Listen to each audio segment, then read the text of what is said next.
Bonjour et bienvenue à cette nouvelle vidéo de présentation de l'œuvre Les Confessions de Jean-Jacques Rousseau. Je forme une entreprise qui n'eut jamais d'exemple et dont l'exécution n'aura point d'imitateur. Je veux montrer à mes semblables un homme dans toute la vérité de la nature. Et cet homme, ce sera moi. Il s'agit là de la citation peut-être la plus célèbre de l'œuvre autobiographique du grand philosophe du XVIIIe siècle. À un certain moment de sa vie, Rousseau se sent obligé de mettre à nu sa vie privée. Et il décide donc de faire sa confession, de se montrer tel qu'il est au-dedans. Empruntant son titre à saint Augustin, le recueil des confessions ressemble à un discours d'accusé répondant à ceux qui l'ont trahi et bientôt à l'humanité entière. Rousseau veut se montrer tel quel, ne cachant rien de ses fautes. Le récit détaillé des méfaits, même insignifiants ou puérils, vise à déculpabiliser leur auteur. Il s'agit donc là de se purifier par l'aveu, d'expier par le remords. La confession tourne ainsi à l'apologie. Rousseau met ses erreurs sur le compte d'une jeunesse d'orphelin ballotté et pauvre. Pour survivre, l'enfant a dû affabuler et tricher. Il n'a été que le jouet d'une fatalité cruelle. Et malgré cet égocentrisme indéniable, les confessions ont une valeur universelle, car elles montrent un homme dans toute la vérité de la nature. Elles nous tendent un miroir et invitent à la sympathie, voire à l'empathie. Le lecteur est conduit à retrouver dans sa propre enfance des erreurs analogues. Mais surtout, Rousseau se conduit en psychologue moderne, en soulignant le rôle déterminant de l'enfance dans la formation de la personnalité d'un adulte. Le témoignage y devient exemplaire. Certes, on a pu montrer que les confessions contiennent bien des imprécisions. Rousseau l'admettait lui-même. Peu importe. Il s'agit aussi d'une œuvre poétique où prédomine la mémoire affective, la jouissance de ce que Proust appellera plus tard le temps retrouvé. Bonne écoute. Par ses confessions, Rousseau nous présente le caractère unique de sa personnalité, par son autobiographie, en se proposant de traiter le thème de l'homme. De cette volonté ressort toute l'universalité de cette œuvre. La narration continue par le récit de moments clés de son enfance et de son adolescence, à partir de sa naissance à Genève en 1712, qui est pour lui un moment de malheur car il perd sa mère. Il passe son enfance absorbé par la lecture, de sorte qu'à 7 ans, il a déjà lu tous les volumes que sa mère lui a laissés. La lecture, tout au long de sa vie, sera la source de son immense savoir bâti en autodidacte. Rousseau a un frère, mais à cause de ses absences fréquentes, Jean-Jacques dit avoir vécu comme un fils unique. Il passe par contre beaucoup de temps avec sa tante Suzanne, chez qui il acquiert une forte passion pour la musique. Après le départ obligé de son père de la ville de Genève, Rousseau va vivre chez son oncle et il étudie avec son cousin chez le ministre Lambertier. Il se lie d'une amitié profonde avec son cousin et ils deviennent inséparables pendant plus de 5 ans. La sœur du ministre Lambertier devient comme une mère pour Rousseau. C'est à cette période qu'il commence à s'intéresser aux femmes, en particulier à Mademoiselle Lambertier. Il est accusé injustement d'avoir abîmé un peigne, et cet événement le frappe tellement qu'il dit que sa sérénité enfantine se termine par cet épisode, qu'il vit comme une injustice profonde.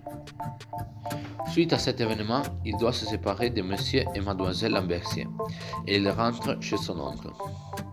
Il souhaiterait continuer ses études, mais, faute d'argent, il devient greffier et puis graveur dans un atelier, sans aucune méprise pour les travaux manuels.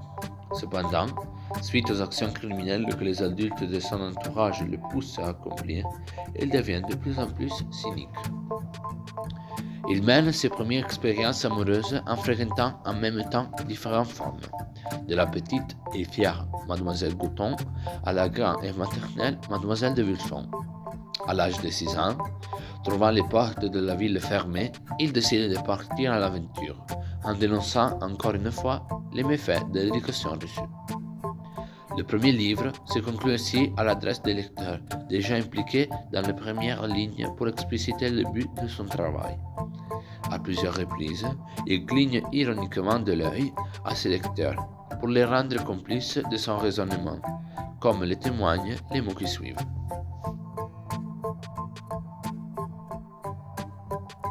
Pendant ce chapitre, Rousseau raconte sa vie après avoir dépassé l'âge de 16 ans.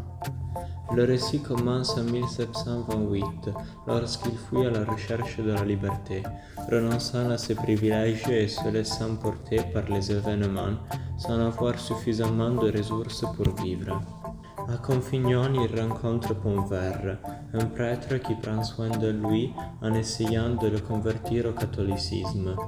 Pendant cette période, Rousseau découvre que, pour la religion catholique, il est plus important de croire que d'agir pour le bien des autres, et que ce qui compte vraiment est d'assister à la messe. Pour le convertir, Pontverre l'envoie à Annecy chez Madame de Varenne, qui devient pour lui une figure maternelle et amoureuse, ainsi qu'une guide spirituelle. Ce moment est crucial pour Rousseau, car il retrouve la passion et l'enthousiasme perdus, marquant ainsi le début d'une nouvelle phase de son voyage, influencé par la présence et l'influence de Madame de Varenne. Réalisant qu'il ne peut pas vivre en Savoie, il voyage à Turin sur les conseils de Pontverre, qui lui paie le voyage via l'évêque. Le lendemain de son départ, son père arrive à Annecy pour le chercher, mais décide de rester avec Madame de Varenne, car il avait hérité de la fortune de sa femme pendant que ses enfants étaient partis. Rousseau apprend donc la nécessité d'éviter les situations où ses devoirs sont en opposition avec ses intérêts. Arrivé à Turin, Saint-Argent, il est accueilli à l'hospice des catéchumènes, où il prend conscience de la faible religiosité des hommes de la confrérie. Cette phrase exprime ce que Rousseau pense de sa propre moralité. Il admet qu'il a fait des erreurs. Il comprend la différence entre polisson et libertin. Cela montre qu'il a réfléchi à sa conduite et ce qu'il veut être vrai et authentique envers lui-même. C'est ce que Rousseau pense au sujet de la religion et de l'éducation. Il dit que la foi dogmatique vient de ce que nous a appris, et cela remet en question les croyances religieuses qu'on nous impose. Cela montre qu'il est important de penser librement et par soi-même. Une fois qu'il a reçu le baptême, Rousseau quitte l'hospice et rencontre Madame Basile, qui lui offre du travail. Ensuite, il sera chassé par le mari de celle-ci, sur le conseil d'un de ses employés, qui n'apprécie pas Rousseau. Pour se maintenir, il devient le serviteur de Madame de Versailles, où il vole un ruban et accuse injustement une servante d'avoir commis le vol. Rousseau regrettera ensuite sa terrible action au point de dire cette phrase.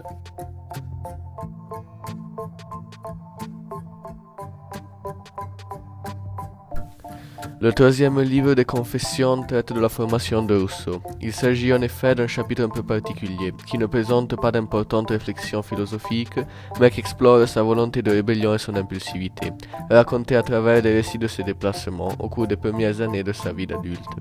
On peut y suivre la formation de sa pensée, grâce aux expériences de tout genre qu'il raconte avec une attention particulière à ses sensations et ses émotions. Le troisième livre s'ouvre par le récit de singuliers actes d'exhibitionnisme de la part de Rousseau, causés par son ignorance sexuelle. Il avait alors 17 ans. Il se fait arrêter, mais il s'en sort avec un expédient romanesque. Bien qu'il soit d'un jeune âge et avec peu de formation, il est donc déjà habile en rhétorique. Ses capacités le rapprochent de l'abbé Gaime, un ami de Madame de Vercelli, chez qui Rousseau séjourne à Turin. Gaime, grâce à ses enseignements, fut fondamental pour la formation de Rousseau. Il est ensuite engagé par le comte de Gouvon comme secrétaire pour son fils, l'abbé Gouvon. Ceci créa initialement un certain mal-être chez Rousseau, qui, par son tempérament impulsif, supportait mal d'être soumis à quelqu'un. Mais son intelligence, son assiduité et son zèle charmèrent l'abbé et rapidement il devint un ami et un conseiller. Les 10 pages suivantes se concentrèrent sur sa période au service de la famille Gouvon, avec une attention particulière à son engouement non partagé pour Mademoiselle de Breuil, fille du comte de Gouvon. Son succès dans la famille laisse espérer une belle carrière dans la politique, mais Rousseau, par caprice et entêtement, décide de tout abandonner et de partir en voyage pour poursuivre son désir de liberté, en compagnie de Barcle, un jeune roi dont il tombe profondément amoureux. Rousseau est donc conscient qu'abandonner une carrière assurée pour voyager sans un objectif précis est un choix irrationnel et ingrat envers la famille du comte Rouvant, mais il ne peut rien faire d'autre que suivre son tempérament rebelle et impulsif.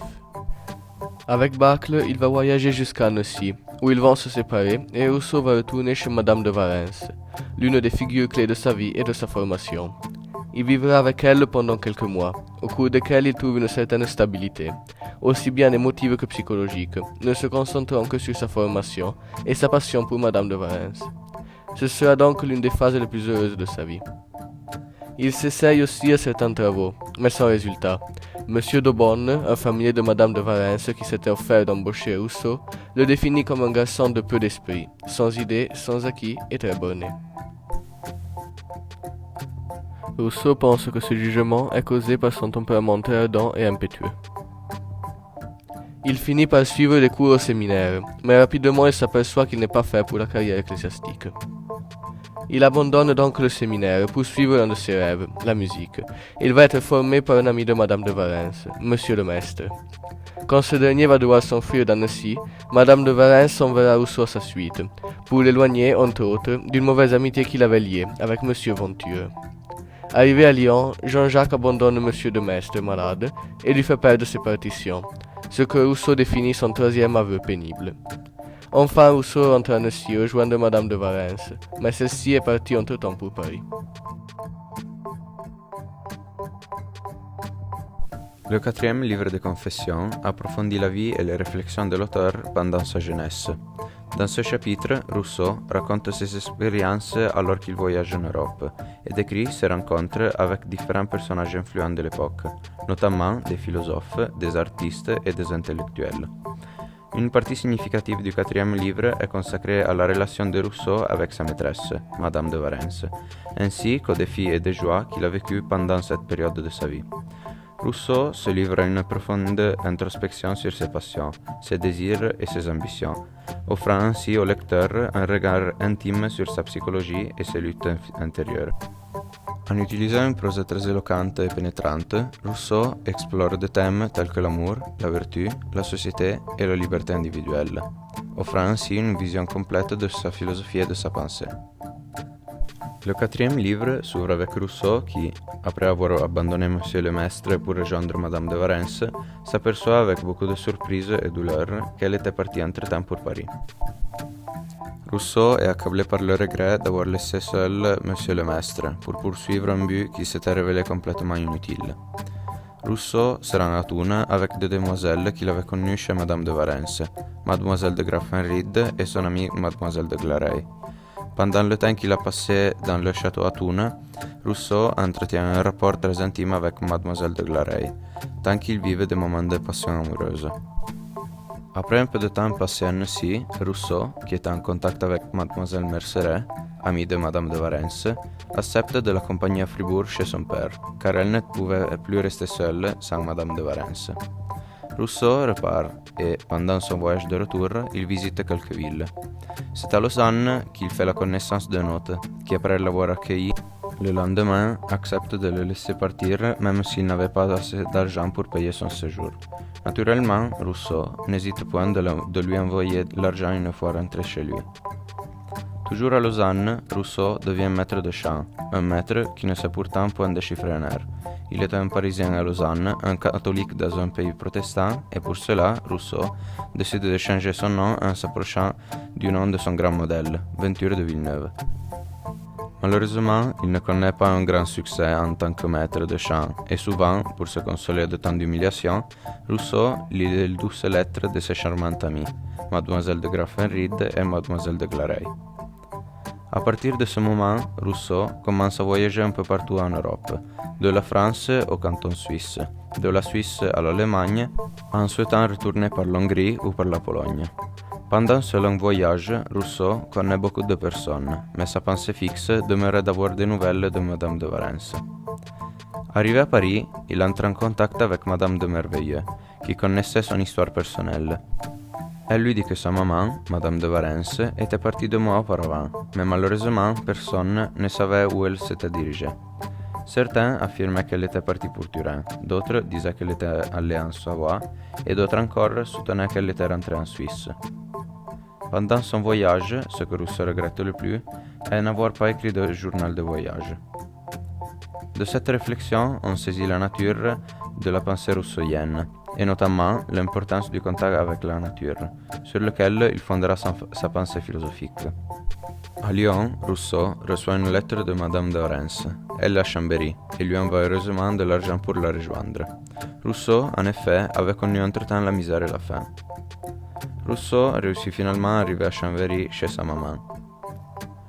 Monsieur l'intendant général, don Antoine Petiti, intendant général des finances de Savoie, était chez elle, qui s'empressa de dire à Rousseau qu'il appartenait désormais au roi Victor Amédée, car il deviendrait secrétaire dans le contexte de la réorganisation du cadastre général, un ouvrage important ordonné par le roi même.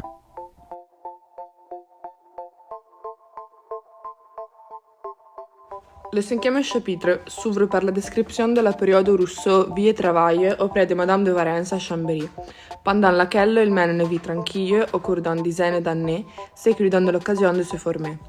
Il développe de nombreuses passions pendant sa permanence dans le duché de Savoie, comme la botanique, la chimie, l'anatomie et surtout la musique, passion qu'il partage avec Madame de Warens, à laquelle le jeune homme se rapproche de plus en plus. En même temps, l'Europe s'engage dans de nombreuses guerres. À cette occasion, Rousseau commence à s'intéresser à la politique et développe un fort esprit patriotique, bien qu'il se montre critique face aux limitations du gouvernement absolutiste. L'engagement public lui permet de se rapprocher de l'écriture et de la musique, et même s'il tombe malade, il étudie la musique avec différents maîtres. Son talent lui permet de quitter son travail au cadastre et devenir précepteur de musique pour les enfants de Chambéry. De manière inattendue, ce nouvel emploi attire sur lui l'attention de nombreuses femmes du pays, lesquelles le courtisent. Ces séductions enflamment la jalousie de Madame de Warens. Leur amitié se transforme ainsi en une relation romantique. C'est avec elle que Rousseau vit ses premières expériences sexuelles. Au fil du temps, Madame de Warens commence à investir dans de mauvaises affaires en dissipant lentement son patrimoine. En cherchant l'idée, Rousseau tente sa chance avec la musique. Il réunit un groupe et donne des concerts dans différentes villes françaises. Lorsque ce projet échoue pour une accusation d'hérésie, il est obligé de retourner à Chambéry. Ici, face à la popularité croissante des concerts publics, son engagement musical diminue au début, mais augmente à nouveau à l'occasion d'une deuxième arrivée des troupes dans la ville, grâce au fort sentiment patriotique que celle-ci provoque chez Rousseau. Grâce à Madame de Warens, le futur philosophe fait la connaissance du marquis de Saint-Nectaire, grâce à qui il développe ses capacités de composition et de coffre-corps, avec lesquels il se lie d'une profonde amitié qui va durer au fil du temps. Au cours de cette période, Rousseau entretient une relation intellectuelle avec M. de Conzié, qui le rapproche de la philosophie et de la littérature, notamment de Voltaire et ses lettres anglaises. Parallèlement au développement de ces nouvelles amitiés, la relation avec Madame de Warens se détériore. D'une part, Rousseau ne partage pas son style de vie mondain et fêtard. D'autre part, cette dette toujours plus importante avait créé une grande tension entre les deux. Face à cette situation délicate, Rousseau décide de s'éloigner de Chambéry et d'entreprendre de nombreux voyages en Europe, grâce auxquels il fréquentera le beau monde intellectuel. À Genève, la présence des armées dans la ville réveille son esprit patriotique, stimulé aussi par la vaste collection de biographies de sa tante, ce qui, en plus de l'environnement culturel florissant de Genève, lui permet d'approfondir sa connaissance de la littérature. Malgré une période de bonheur apparent, des problèmes de santé tout à fait inattendus les conduisent à réfléchir sur les conséquences que ces passions ont causées au cours de ces dernières années. Une soudaine aggravation de ses conditions de santé le pousse à se réconcilier avec Madame de Warens, qui prend soin de lui pendant sa convalescence. Après s'être réunis, les deux rentrent ensemble à Chambéry.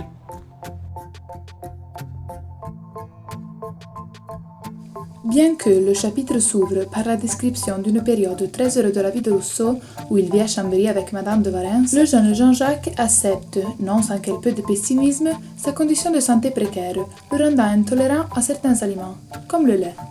Malheureusement, un jour, quelque chose se passe dans son corps. Rousseau compare cela à une espèce de tempête qui l'accompagnera toute sa vie durant. Bon gré mal gré, il se résigne à sa condition, à laquelle son médecin ne parvient pas à trouver de remède, et décide de vivre pleinement sa vie pour jouir du temps qui lui reste. L'auteur explore ensuite sa relation personnelle avec la religion. Il compare les idées traditionnelles de la religion catholique et les pratiques religieuses de son époque en soulignant les contradictions qu'il y trouve. De plus, Rousseau exprime ses opinions au sujet de la religion organisée et institutionnalisée, en critiquant son hypocrisie et son manque d'authenticité. Il semble préférer une forme plus personnelle et intérieure de spiritualité, en soulignant l'importance d'une connexion directe avec Dieu, sans l'intermédiaire des institutions religieuses. Ensuite, après avoir passé l'année au milieu du beau monde, il quitte les Charmettes pour retourner en ville à l'arrivée de l'hiver. Il commence à s'intéresser au volume de l'Oratoire du Pont-Royal et se met à dévorer des livres. Ce travail intellectuel et la satisfaction qui en découle lui permet de mieux supporter sa condition physique, même s'il continue de croire que les jours qui lui restent sont peu nombreux. La conviction que sa mort est proche disparaît soudainement avec l'arrivée du printemps et son retour aux Charmettes, où il reprend sa vie rurale selon ses capacités physiques en poursuivant ses études en même temps.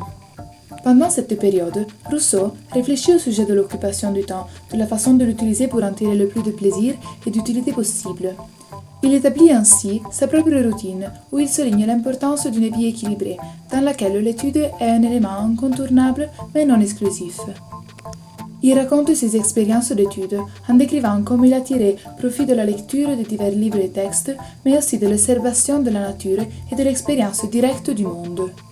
Il soutient que l'étude devrait être guidée par la curiosité et l'intérêt personnel, plutôt que par la nécessité de se conformer à des règles et à des schémas prédéfinis.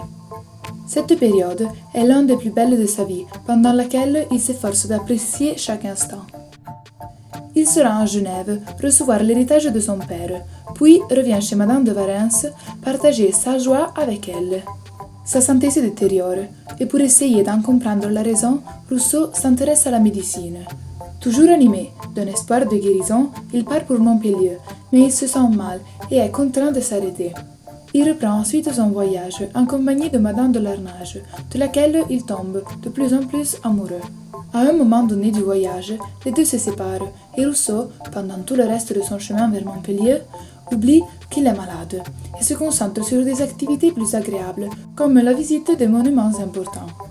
Arrivé à destination, il se concentre sur le véritable but de son voyage, se soigner. Il consulte les médecins les plus renommés, comme M. Fizet, et arrive à une conclusion insolite. À la lumière de cette amère constatation, il décide de repartir, après avoir jugé son séjour à Montpellier tout à fait inutile pour sa santé et sa formation. Arrivé chez Madame de Warens, profondément ému, il se jette à ses pieds, mais il découvre bientôt que notre jeune homme vit désormais à ses côtés. La prise de conscience de cette nouvelle réalité bouleverse profondément l'esprit de Rousseau et provoque un changement définitif dans sa relation avec maman. La vie aux Charmettes devient bientôt insupportable pour le jeune Rousseau. Il déménage à Grenoble chez Madame de Bens, dont il tombe amoureux sans pour autant jamais rien entreprendre. Il pense à plusieurs reprises à un retour chez Madame de Warens, mais il y renonce, préférant suivre son rêve de musique et partir pour Turin. Cet événement conclut le livre 6e et la première partie de cette œuvre. Le livre 7e marque le début de la deuxième partie des Confessions. Si, dans la première partie, Rousseau raconte les heureux événements de sa vie, dans la seconde, les sujets traités deviennent plus profonds et sombres. En plus, Rousseau, qui a vieilli, déclare que dans cette seconde partie, il traitera plus que jamais de son antériorité, de ses traits personnels et de sa pensée, plutôt que des dates et des détails de sa vie. L'un des éléments les plus caractéristiques de Rousseau est sans doute sa fragilité. Il se définit en effet comme paresseux, timide et peu courageux. Cette fragilité s'exprime surtout dans l'oisiveté et la manque d'initiative, qui sont les traits les plus significatifs et, en même temps, les plus inexplicables et tout à fait mystérieux de Rousseau.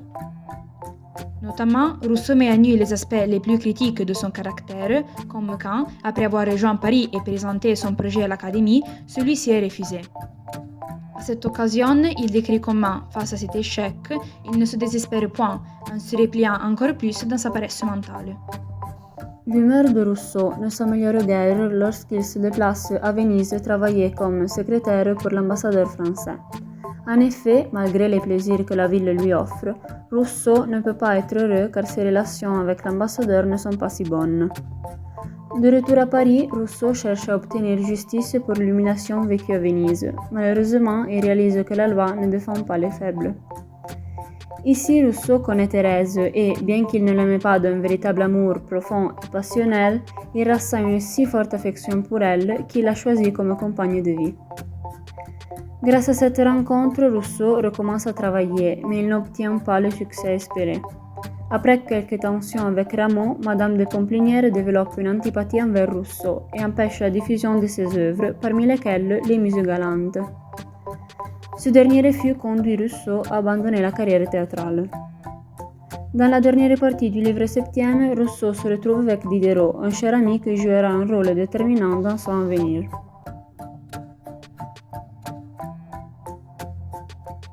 Dans le livre 8e des Confessions, Rousseau nous relate de ses amitiés les plus profondes, notamment celle qui le lie à M. Grimm et à Denis Diderot, lequel, on le sait, convaincra l'écrivaine de s'engager dans le concours organisé par l'Académie de Dijon. Ceci dit, tout au long de sa vie, Rousseau se dispute plusieurs fois avec Diderot et il se sent trahi par ses amis. Cependant, il est animé par son objectif, rester fidèle à ses idées en combattant afin qu'elles triomphent. Rousseau ne nous donne pas seulement des indications au sujet des événements les plus importants de sa vie, il nous permet aussi de connaître des traits non négligeables de son caractère. Il se qualifie souvent comme un homme un peu bizarre et misanthrope, qui errait malgré sa solitude.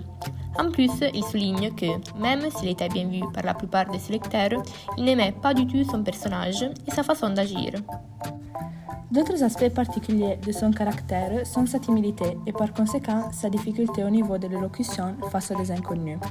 Le philosophe nous raconte qu'il avait dû faire face à cette criticité à l'occasion d'une rencontre avec le roi Louis XV, qui s'était déplacé à Fontainebleau assister à son opéra comique, Le Devin du village, qui avait connu un vif succès.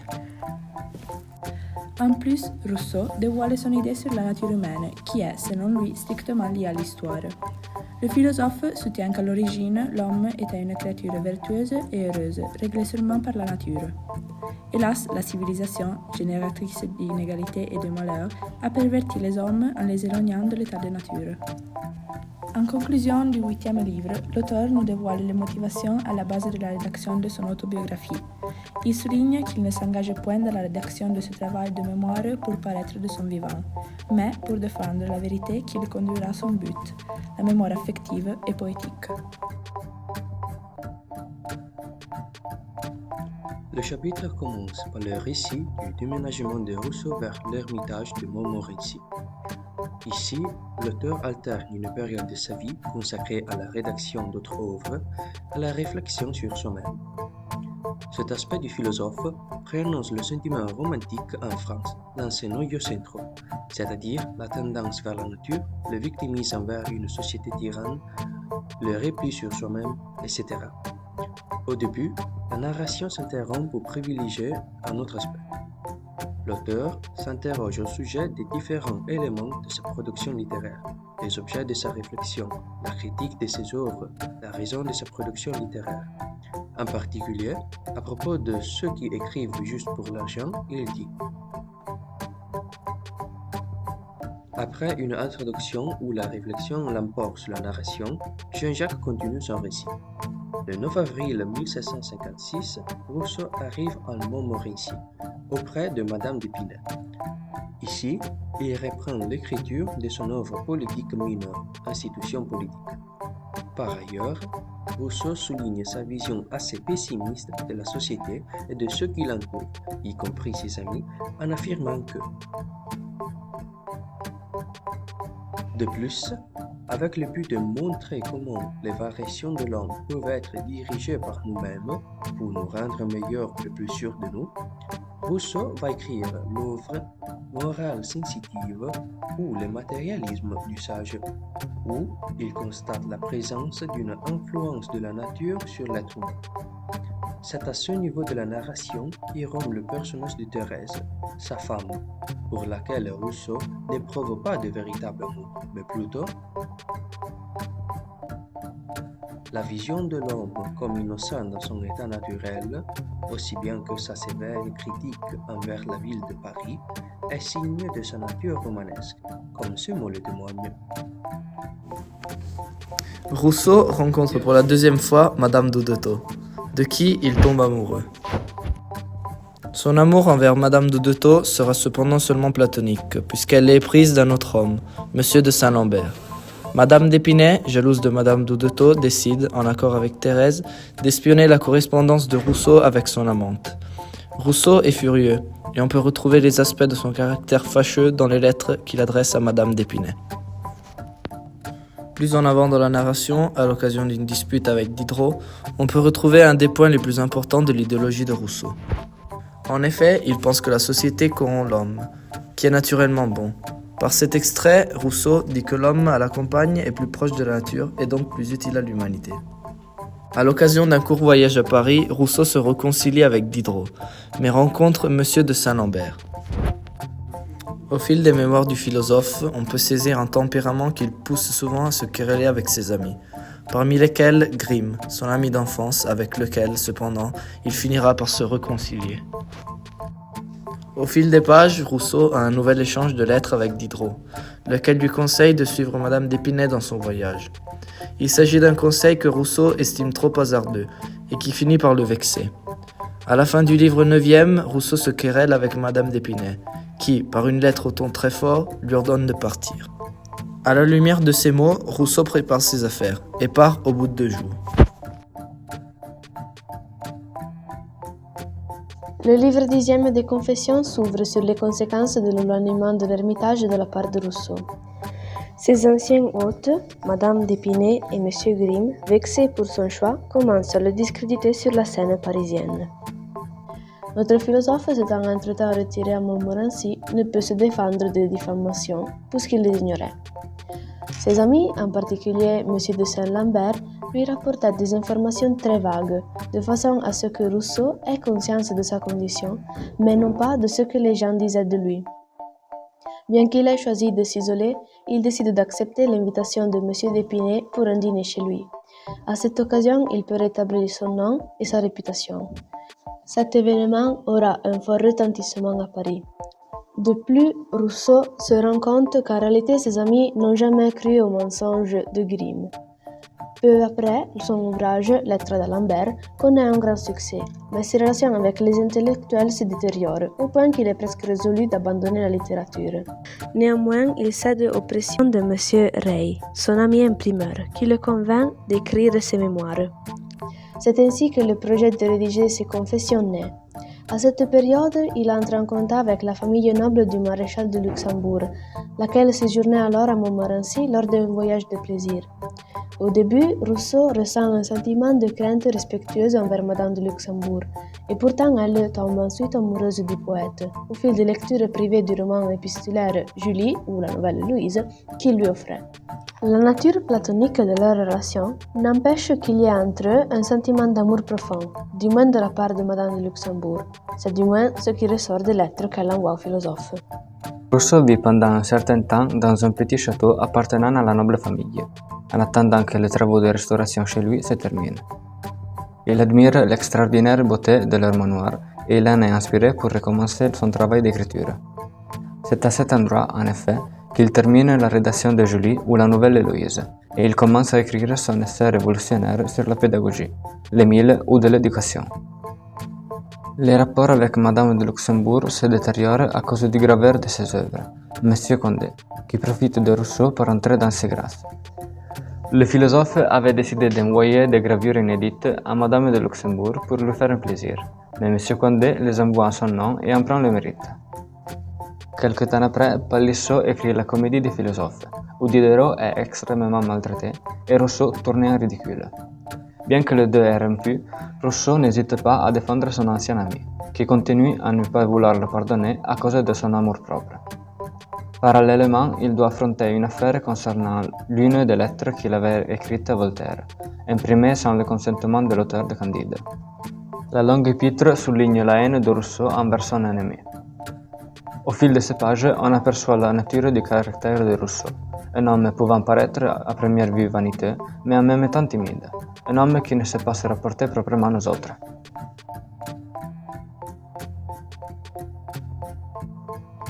Dans le 11e livre de l'œuvre, Rousseau décrit les étapes et les conséquences des publications de ses œuvres, en particulier de Julie ou la Nouvelle Héloïse, de l'Émile ou de l'éducation et du contrat social. À la lumière de ces œuvres, tout notamment, on peut dévoiler les traits caractéristiques de sa personnalité, de sa plume et de son style. Au moment de la publication du roman Julie ou la Nouvelle Héloïse en 1761, Rousseau s'aperçoit que l'œuvre connaît plus de succès en France que dans le reste d'Europe. Il cherche à en saisir les raisons et prend conscience du fait que, pour analyser le corps humain et dénouer les vrais sentiments, il est nécessaire d'avoir une délicatesse, un raffinement de cœur et un sens moral qui s'acquièrent par la bonne éducation. Rousseau, par tempérament, est voué à la vérité, telle qu'elle soit, mais il préfère toujours se retenir afin de ne pas blesser son prochain. Cependant, par le biais de son expérience, l'auteur apprend que cette attitude n'est point fructueuse pour lui et que la maladresse de ses louanges a fait plus de mal que la dureté de ses censures.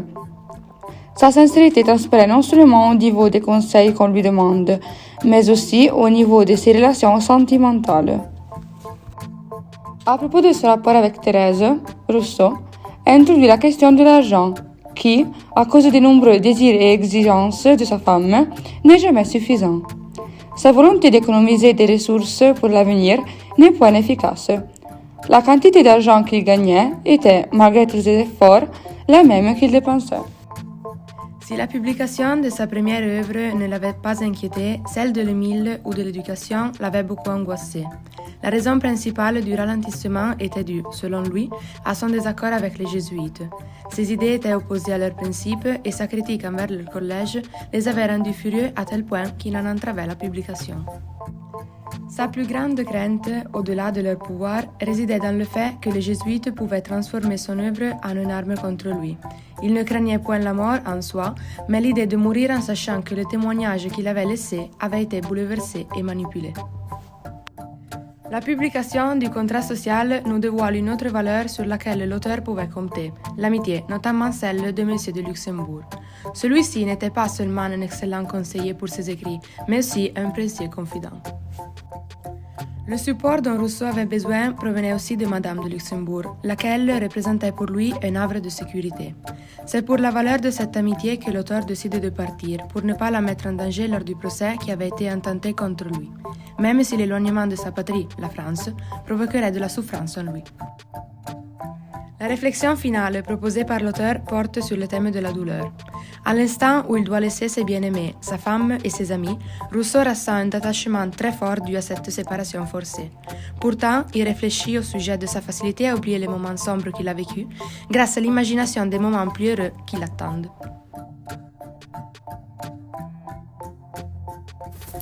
Toute la deuxième partie des Confessions du livre 7e au livre 12e est caractérisée par des réflexions plus profondes et mélancoliques.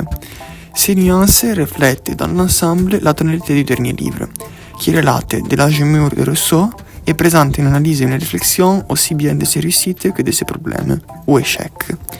Il ne faut pas oublier, en effet, que les dernières années de sa vie furent les plus difficiles.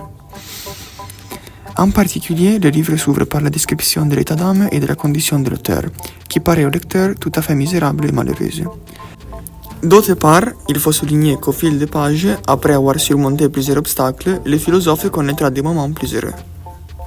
Suite aux violentes réactions de l'Église envers ses œuvres pédagogiques et politiques, Émile ou de l'éducation et du contrat social respectivement, frappé de censure et brûlé car jugé hérétique, l'auteur doit se réfugier à moitié, en Suisse, où il n'eut plusieurs amitiés et passait son temps en plein air. Quelque temps plus tard, à cause de la publication d'une nouvelle œuvre dans laquelle il critique le gouvernement de Genève, les lettres sur la montagne, de nombreux amis et auteurs lui tournent le dos. Mais la situation devient fort délicate lorsqu'une nuit, un groupe de personnes lance des pierres contre sa maison. Suite à cet événement, Rousseau décide de quitter sa demeure et passera quelque temps sur l'île de Saint-Pierre, un lieu où il connaîtra le vrai plaisir et où il jouira pleinement du contact avec une nature sereine, agréable et harmonieuse. Ce passage est particulièrement important puisque l'auteur décide de s'isoler de la société et de ses dynamiques politiques et matérielles, mais aussi du contexte intellectuel et philosophique. Il est d'ailleurs important de comprendre que l'un des thèmes principaux du livre concerne l'éloignement progressif de la société, ce qui implique, évidemment, une vie de plus en plus solitaire, une vie de misanthrope, et un contact très profond avec la nature, des éléments parmi d'autres qui ouvriront les portes au romanticisme. En particulier, Rousseau ressent le désir de fuir les hommes. Il conteste leur comportement et reproche finalement à la société d'asservir et de corrompre l'individu. Il estime que, plus l'homme vit en société, plus il se soumet au pouvoir des autres et renonce à sa liberté. Il plaide donc en faveur de valeurs civiques comme le combat contre l'injustice, le courage et le sens de l'honneur. Pour ces raisons, le philosophe se rapproche de plus en plus de la nature, car elle lui procure du plaisir. Il s'agit pour lui de l'endroit idéal pour méditer, pour vivre et sublimer ses émotions. De plus, les récits de ses promenades à pied ou de tours en bateau nous transmettent un sentiment de solitude bénéfique et d'indépendance. Parfois, la nature, comme dans le cas des paysages des montagnes, apparaît sauvage et primitive, et cela nous donne l'idée d'un paysage fascinant auquel s'ajoutent des émotions puissantes telles que la peur ou la solitude. Il s'agit là de l'anticipation du sublime romantique. En tout cas, c'est sur l'île que Rousseau connaît le vrai plaisir et une profonde sérénité, en se consacrant également à des activités définies par lui-même inutiles, telles que la botanique et l'écriture. Après avoir été chassé de l'île par les autorités, Rousseau réfléchit à nouveau sur son état. Il est fatigué, malade et, surtout, il ne sait pas où aller. Beaucoup de gens le trahissent et, bien qu'il essaie d'écrire des lettres pour faire changer d'avis le gouvernement, il est obligé de partir. La décision finale consiste à se rendre à Berlin, mais, à cause d'une erreur, il se retrouve à voyager vers l'Angleterre. Il nous parlera de ce voyage, peut-être, dans une autre partie de l'œuvre. À la fin du livre, et dans la conclusion de l'œuvre, Rousseau condamne tous les opposants et l'imposteurs potentiels, en soulignant sa volonté de faire justice. C'est pour cette noble raison qu'il dit avoir été honnête et n'avoir dit que la vérité. Et nous voici à la fin de cette vidéo que nous terminons par ces mots du célèbre philosophe Jean-Bertrand Pontalis. Nous, lecteurs de ces confessions, ce que le destin ou lui-même lui en refusait, à Rousseau, nous pouvons nous l'offrir, demeurer tout au long de sa course exaltée et de ses haltes sans repos, son proche compagnon.